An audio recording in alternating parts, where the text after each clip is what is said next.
ClutchCast! Clutch, be clutch, stay clutch. You already know that there's been some crazy things happening since the last time we recorded.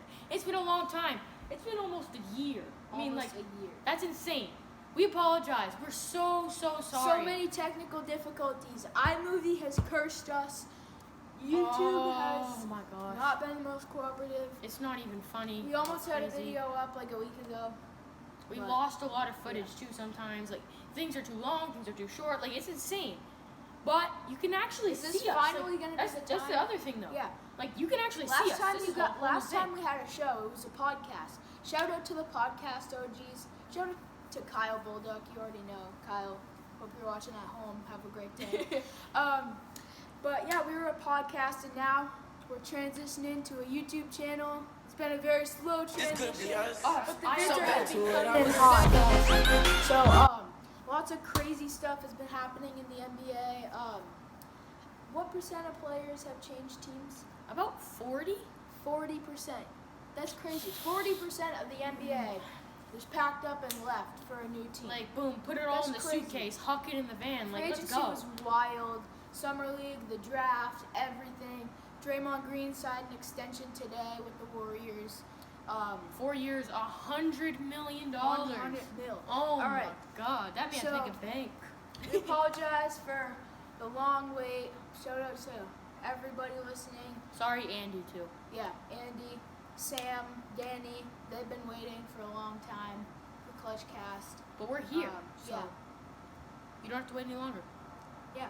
So, our future videos will be like going outside. You guys will get to see us play basketball a little bit. Horse action. We'll be doing some competition stuff, top 5 stuff at the top 5 wall. Yep. Hint, hint. Our next video is going to be at the top 5 wall, so it'll make its debut there. But for today, we're just answering some questions about free agency. Before we go into the questions, like really quick. So another thing, this is kind of a different thing. We're gonna have kind of different segments and different videos, but we're probably gonna upload like twice a week-ish, like around there instead of just a weekly upload. Don't take our word for it, because if we go like a week without uploading, don't be like ClutchCast. Like, what? Not cool. Like, we have lives, so sorry. Yeah. But it's just going to be a little bit shorter, and we're going to have different segments. But it's still going to be entertaining, and it's still going to be fun for you. But like and subscribe, because the videos are going to be awesome. We're going to be doing a whole lot of different stuff. Yeah. We're going to have special guests on the show. It's just going to be awesome. It's very cool. We'll probably get a lot of subscribers on our show. But we're counting on you. Yeah. Number 4 on trending. Yeah. Okay. That's some lofty goals for the first video, but we got to get into these questions. So let's start out with the Showtime Los Angeles Lakers. They got Anthony Davis before free agency even started.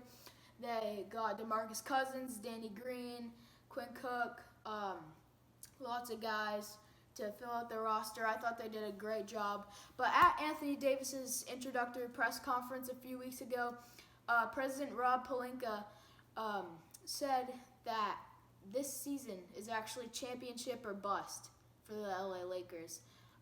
So do you agree with Pelinka? I absolutely don't agree. I think that they have Anthony Davis, right, who is coming back probably next year. I mean, he has 1 year left on his deal, right? And he said that he wants to be in LA. He's going to come back. So he's going to come back. They have Anthony Davis. They still have LeBron for more years.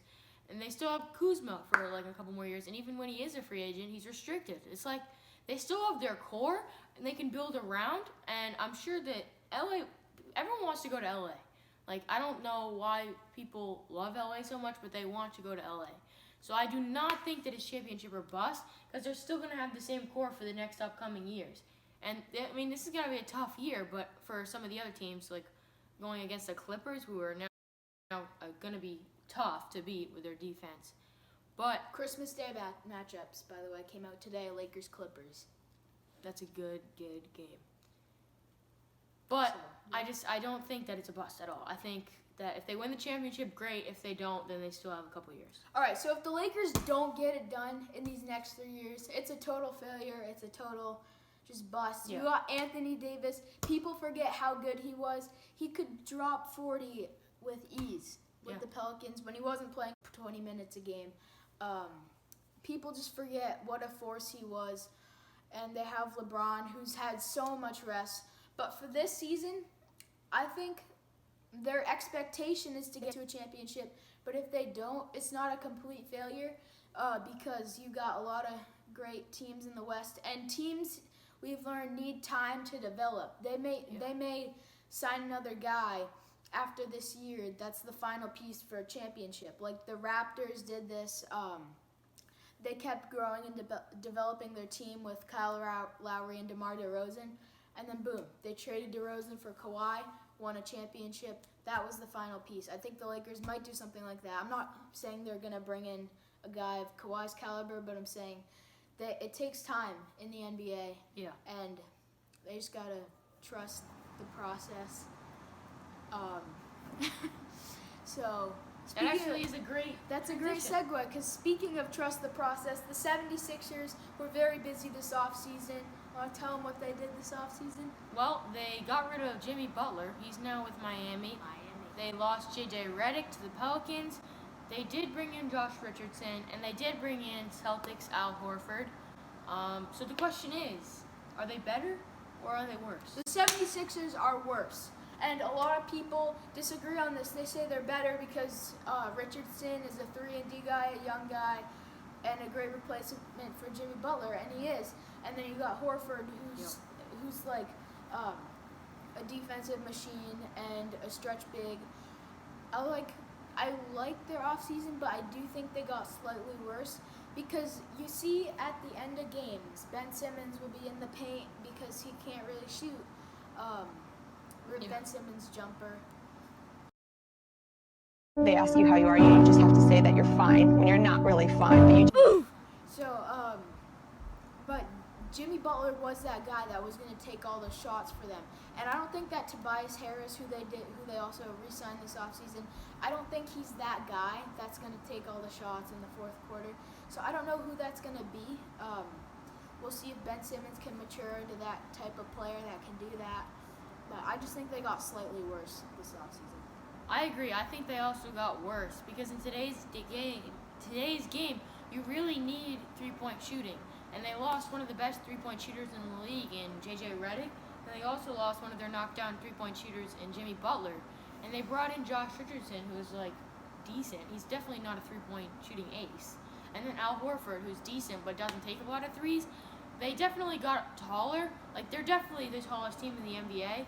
With having 6'11" Ben Simmons, or 6'10", however tall he is, playing point guard, and then you have Josh Richardson, who's not short. He's probably like 6'6", 6'7", at shooting guard, which is tall. Tobias Harris, who's been playing power forward for some teams. He's going to be playing small forward. Then you have Al Horford, who was playing center for the Celtics at power forward. And then you have the 7-foot monster and Joel Embiid at center. Like, they're so tall. Huge.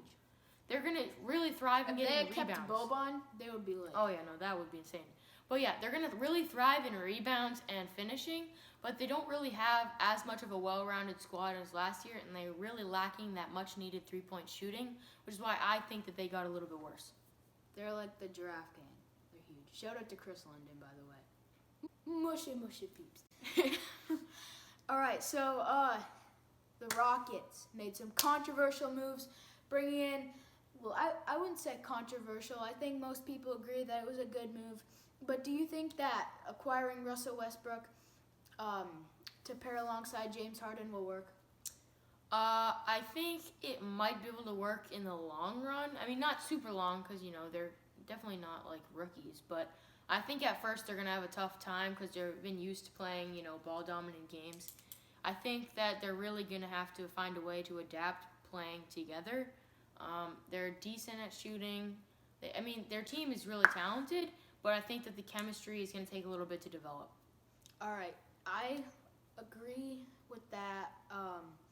But I want to say something. People have been thinking that Westbrook is going to be the one to take the step back and kind of defer to James Harden. But I think Harden will actually not have the ball in his hands as much when they're coming up the floor just because Harden Westbrook can shoot. Is a point guard. Yeah. But Harden can shoot. Yeah. And he can stand on the wing and catch those passes from Westbrook or somebody else and knock down catch and shoot threes. And Westbrook can't shoot, so he's going to be the guy to kind of drive and kick it out and he won't be the guy to take as many threes because his percentage was pretty rough last year. But he's definitely an upgrade over Chris Paul. I think that they'll help each other out on and off the court because Chris Paul can be a little bit can butt heads sometimes. Westbrook and Harden are great friends, so I think it's going to work out really well. So that's all we got time for today. Yep. On ClutchCast, I know we didn't talk about the Clippers, we didn't talk about the Bucks, a lot of other contenders that we didn't talk about, but we will get to them. We got a long time before the season starts. Don't you worry. We're on the summer grind, man. We're pulling up, and we're going to splash. Like, we're Steph Curry. Game 7. 5 seconds left. Boom. Got here. Thank you guys so much for watching. I really, really hope you enjoyed this. If you loved it, leave it a like. If you didn't like it anyway. All right? If there's going to be a ton of bangers like this, you have to subscribe if you love this stuff. Squad. Oh, yeah. Don't forget to turn on your post noties so you guys can be, like, the first to watch our God tier videos, man. You guys will be fighting over who gets the first like, who gets the first comment. Yeah. And don't forget to smash your head on the keyboard like blah, blah, blah. Because you know what you have to put? Here's what you're going to have to put. Who is your favorite to win the NBA Finals this year? Just put it up. Put it right down. Smash your head on the keyboard. Okay? We'll talk about a bunch of stuff. We'll like some of the comments Remember, too. Don't forget we about got a top 5 coming up next. We're going to have some competition stuff. We'll be going outside for a lot of videos. It's going to be fire. Just enjoy the ride with ClutchCast. We know it's been forever. So peace out. Thanks so much for watching. Any shout outs before we leave? Shout out Andy. Shout out we're back. Yeah. Shout out my dad. Shout out everybody who listens. Everyone. All the OG podcast squad. Shout out everything. Just God tier. We're back. Can't wait. Shout out Quinn. And Especially to Quinn. Yeah, we're out. All right. Pimps in the crib, mom.